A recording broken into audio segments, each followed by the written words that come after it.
We're losing a lot of our rituals because we're so preoccupied with materials. Both parents are working. It's good that women are working. It's good that men are working, but the parents need to come up and make a sense of how we want to do this because we have other obligations. We have children, we have family. If we're only worshiping the economic thing, we're going to not have time, because we all have the same amount of time, 24 hours a day. The people who run countries have the same amount of time as the homeless individual, you know? So how do we make use of that time? And what we tend to more create. So if we're not attending to family, if we're not attending to quality rituals where every Sunday we do this and we always have family dinner here and we go camping, we tell stories here, if we're not cultivating that other part of the human potentiality, the child does not have that connection to a greater self, a connection with their fathers and their fathers' fathers and their mothers' mothers and their own ancestry. They're not connected to the fabric of time itself.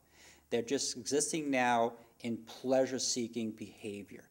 And that's a high-risk human being, because then they get more primitive and everything is to have pleasure and to avoid pain. The paradox is to avoid pain is pain. And so human beings, we have to learn how to live in the world of joy and sorrow, of winter and spring, you know, of all these type of contrasts. And so we need to create opportunities for kids to connect through storytelling, through rituals, through family discussions. And if we're not providing, if we're not cultivating that soil, you know, like the farmer, if you don't really prepare the soil, you know, in the spring, you're not going to have a great harvest in the fall. So you got to look at each family member's got to look at their family and say, how are we preparing the soil in our home? Do we have discussions? Do we have dinner together? Do we have opportunities to share things? And of course, everyone's going to say, well, I can't because I'm a single mom with 3 or 4 kids. That is true. And that society needs to come and wrap around and say, how do we handle this as a culture? Because as a collective, it's going to be our destiny. And what doesn't become conscious becomes our destiny. So we have to sit down with these very complex questions as a community. Because kids, the other thing with teenagers are our symptom carriers. They will carry the illnesses that we haven't integrated into ourselves. So if any parent out there is saying these rotten kids, it's a part of yourself that you haven't come to terms with, and they're carrying that for us.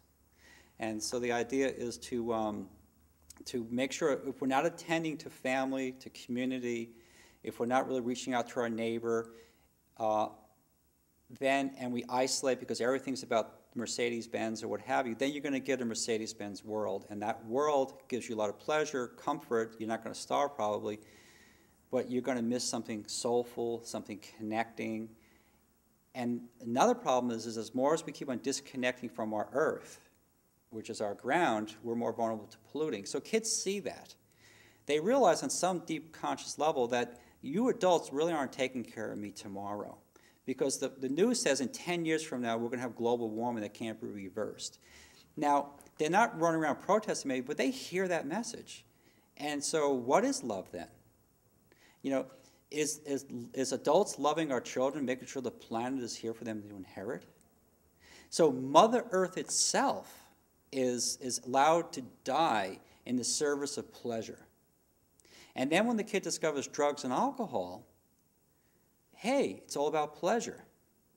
So we create the very thing we try to avoid. To avoid the pain of discomfort, we create pain of discomfort. And there's no out of the paradox, so we've got to sit down and really challenge these things.